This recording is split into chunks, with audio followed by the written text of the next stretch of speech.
Now that patch 9.14 has been out for a few days, we've had an opportunity to look at which champions are seeing the most success across all regions. Now, out of all of these champions that are seeing a lot of success, we've narrowed it down to the 5 best champions to be picking for solo carrying your games in patch 9.14. Also, for those of you that don't know, we recently launched our website, GameLeap.com, where we have hundreds of videos done by challenger players. We have courses on all of the main roles, as well as a bunch of different champion-specific courses as well, so if that's something that interests you, then definitely check it out. Before we go into those 5 champions though, I want to touch on a few honorable mentions. Now first we have Hecarim, and Hecarim is a champion that has been consistently good for the past year or so, but the reason that I don't put Hecarim on this list is because there are tons of other junglers that are just about as good as Hecarim. With jungle right now, the role is more about how you play it and less about what you play. Hecarim right now is not dominating every other champion like he has in the past, and he does not stand head and shoulders above the rest. He still is a fantastic champion, but he just didn't quite make the list. Now the next champion that I want to go over is Mordekaiser. Now Mordekaiser did receive nerfs this patch. However, Mordekaiser's fall is not because of the nerfs that he received this patch, and instead is because of how the meta changed. Champions like Kled and Renekton are dominating the top lane, and Mordekaiser just can't outduel them late game. However, there are also better picks in the mid lane, with Qiyana popping up and the new Swain looking like he's going to be a terror in solo queue. Mordekaiser will oftentimes struggle into lanes like Qiyana because he's low range and is at very high risk of dying. On the other hand, champions like Swain are just going to beat him in an extended fight with his ult, and there's nothing that Mord can do about that. Now that Swain does have ranged wave clear that he can access early on into the game, he doesn't struggle nearly as much with a lot of the matchups that he was struggling with.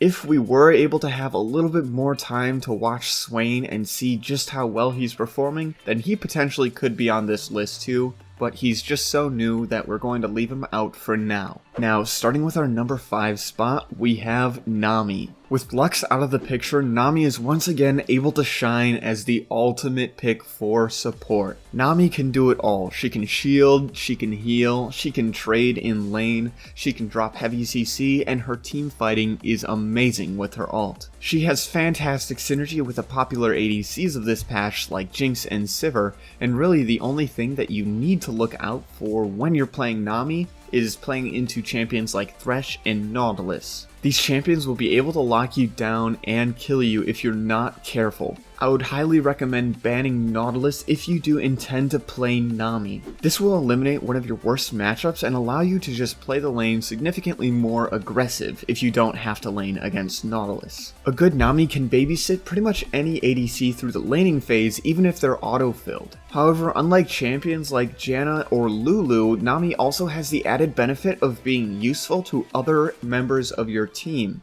Janna and Lulu pretty much only buff the ADC, but Nami can buff anyone. Her heal is going to be good on anybody, and her passive is good on the entire team, especially when she's ulting. Speaking of her ultimate, it is so good for making mid and late game picks. When she does get her ultimate, she's able to either use it to supplement ganks in the bot lane, or she can just roam and use it in another lane. Nami's ultimate into a bubble will guarantee a kill on pretty much any champion in the entire game. And if it won't guarantee a kill, then it will at the very least guarantee a summoner spell. Now, moving on to our number 4 spot, we have Jinx. Due to changes that have been happening in the meta, low range ADCs are significantly less safe to play in this meta. As a result, Jinx is going to be taking Kai'Sa's spot as a number 1 solo carry ADC in the game. Now, there are still more well-rounded champions, like Sivir for example, however, Sivir is not as good at solo carrying as Jinx. Sivir might fall into pretty much any team comp a lot better than Jinx will, but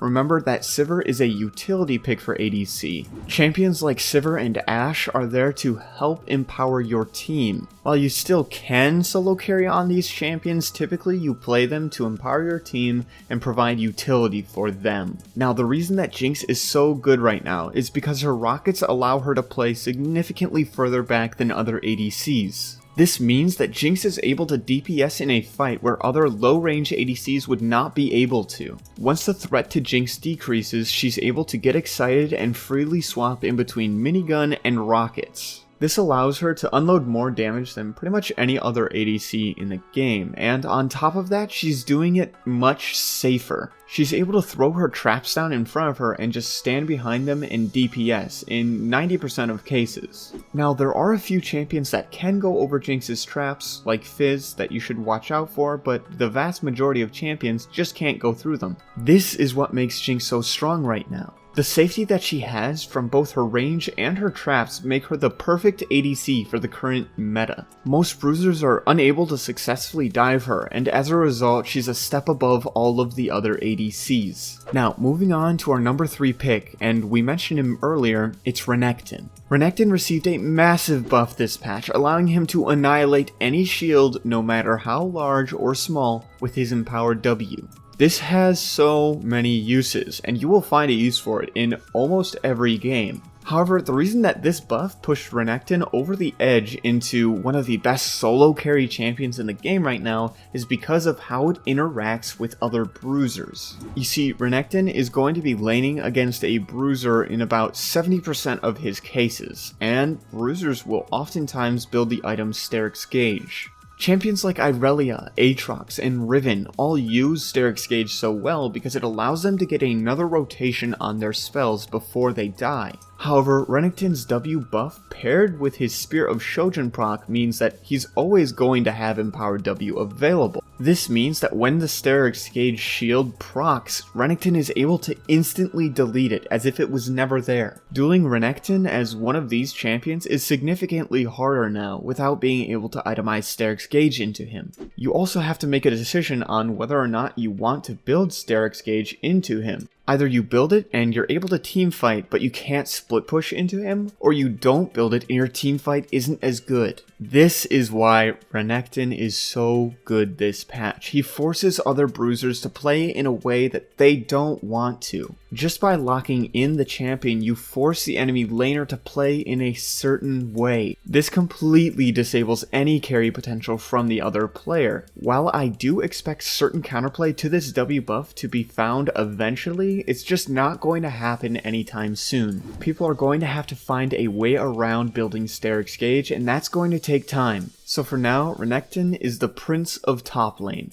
Now, moving on to our number 4 pick, we have the newest addition to League of Legends. That's right, Qiyana has been received very well by the community, and pros like Caps and Broken Blade are spamming her anytime they're able to get their hands on her. It's not just the pros though, Qiyana is being played across all regions in Challenger as much as possible. If she's not banned, it's pretty likely that she's going to be picked in these elos. However, I do not see her being banned in the lower elos. If you haven't already, make sure you give Qiyana a try and see how you like her. She is currently the best AD assassin in the entire game, better than Zed. Her lane phase is insanely dominant, and the only weak point that she has is pre-level 3. Her level 6 jungle skirmishing is unmatched thanks to her ultimate. And if she needs to escape from a tight situation, she has plenty of stealth to help with that too. Honestly, there are so many reasons why Qiyana is so strong right now, and I just can't cover them all. She has insane damage, her mobility is amazing,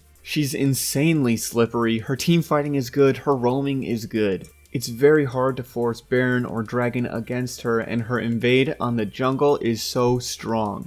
This champion just brings so much to the table, and she doesn't take all that long to learn. Since this champion does have so much depth to her, I would be interested in making a guide on her if that's something that you guys are interested in. The only downside to Qiyana is that certain AoE mages do beat her. She does struggle into certain control mages like Syndra and Orianna, and she just doesn't have enough damage to assassinate picks like Irelia in the mid lane. However, these matchups can simply be avoided by pushing out the lane and roaming to a side lane or into the jungle, where Qiyana thrives. Now, moving on to the moment you've all been waiting for, our number 1 pick for this patch. Now, this is something that I guarantee you did not see coming. However, our number 1 pick is the king of top lane at the moment, Kled. Now, you might think that the Kled buffs were small. He only received healing reduction on his Q, right? While you are right about the only buff to him being the healing reduction, that is not a small buff by any means.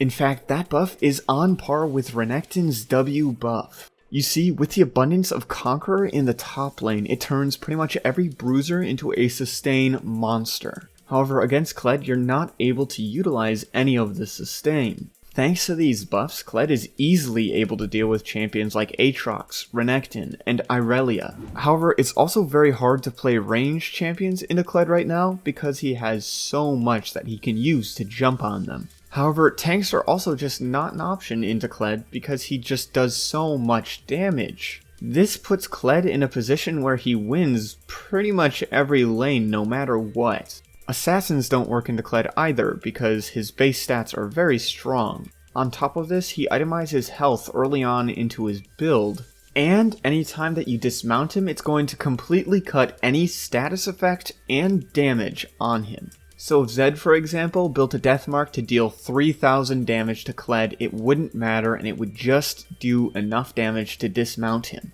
As a result, Kled wins into pretty much every single matchup right now, and he is completely dominating top laners. Similar to Renekton, you can no longer pick bruisers into Kled. However, he has the added bonus of being able to lane against significantly more champions and succeed. If you are a top laner, you 100% should be picking up Kled this patch, and you can even make him work in the mid lane. This champion is just insane right now, and if you are able to abuse him, you should. He's very simple to play, and once you have his remount mechanic mastered, you're going to be able to see a lot of success in all stages of the game with him. Ultimately, I would highly recommend getting on the Kled train before he gets nerfed. If you're able to abuse Kled as a primary pick and Renekton as a pick when Kled is banned, then you're going to climb so much this patch. If you haven't already, make sure to check out our website. There we have hundreds of guides done by challenger players sorted into a quick and easy to use courses system.